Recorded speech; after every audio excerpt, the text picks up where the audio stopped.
আগামী 20 এপ্রিল সোমবার পালিত হবে শুভ অক্ষয় তৃতীয়ার ব্রত।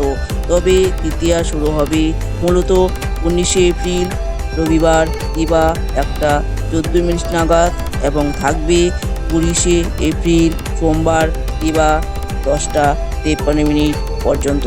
বছরে 3টি গুরুত্বপূর্ণ বিশেষ দিনের মধ্যে যথা বিজয়া দশমী, পয়লা বৈশাখ এবং শ্রীকৃষ্ণের জন্মাষ্টমীর মধ্যে বিশেষভাবে গুরুত্বপূর্ণ হলো এই অক্ষয় তৃতীয়া দিন। এই দিনে বিশেষ মাহাত্ম্য কথা শাস্ত্রে বর্ণনা করা হয়েছে। বছরের সর্বশ্রেষ্ঠ দিন হলো এই অক্ষয় তৃতীয়া দিন।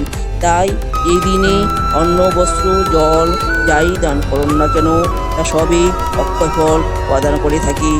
পূর্ণিমা, অমাবস্যা তিথি ইত্যাদি প্রত্যেক তিথির মধ্যে সর্বশ্রেষ্ঠ তিথি হলো এই অক্ষয় তৃতীয়া তিথি। এই দিনে যে কোনো শুভকর্ম করা হোক না কেন তা সবই অক্ষয় ফল প্রদান করে থাকে। এই দিনে সামান্য কিছু ধর্ম কাজও কোটিপূর্ণ ফল প্রদান করে থাকে।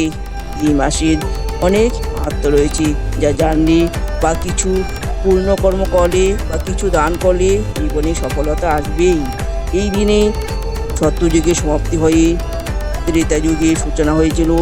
এই দিনে দুর্যোধন তার অপবিত্র হাত দিয়ে দ্রৌপদীর কেশ ধরে বস্ত্রহরণ করেছিল।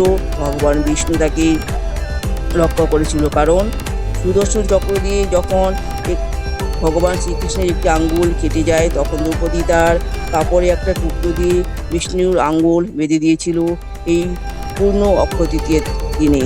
তাই তার প্রতিদানে ভগবান বিষ্ণু দ্রৌপদীর বস্ত্রহরণের সময় এত কাপড় দ্রৌপদীকে দান করেছিল যা দুর্যোধন হরণ করেও শেষ করতে পারেনি। ভগবানের ভক্তই ছিল উপজাবরী। সে অক্ষয় তৃতীয়া দিনে ভগবানের অঙ্গে চন্দন লেপন করা মাধ্যমে সে কুৎসিত থেকে সুন্দরী দেবীর মতো রূপে পরিণত হয়েছিল। এই দিনে আরেকটি বিশেষ মাহাত্ম্য হলো, এই দিনে ভক্ত সুদামা ভগবানকে চাল দান করেছিল। তার বিনিময়ে সুদামাকে কিছুই চাইতে হয়নি ভগবানের কাছে। তার বিনিময়ে ভগবান তার বাড়ি কুড়েঘর থেকে রাজপ্রাসাদের মতো করে দিয়েছিল। এই দিনে ব্যাসদেব শাস্ত্রগ্রন্থ রচনা করেছিল। এই দিনে গঙ্গা মত অবতরণ করেছিল এবং পরশুরাম আবির্ভূত হয়েছিল এই শুভ অক্ষয় তৃতীয়া দিনে। তাই এই দিনে যে কোনো পূর্ণ কাজ করলে জীবনে সফলতা আসবেই। এই বৈশাখ মাস যেহেতু অত্যন্ত গরম, তাই শুধু তুলসী দেবীকে নয়, যে কোনো গাছকে জল দান, পশু পাখি খাদ্য দান এই মাসে বিশেষ ফলদায়ী। তবে ব্রজধাম বা গোলক বৃন্দাবন প্রাপ্ত হতে গেলে তুলসী কৃপা অবশ্য। তুলসীর কৃপা না হলে সেই ব্যক্তি বৃন্দাবনে অবস্থান করতে পারে না। বৃন্দা দেবীর কৃপা ফলে সে বৃন্দাবনে থাকতে পারে বা থাকার যোগ্যতা লাভ করতে পারে।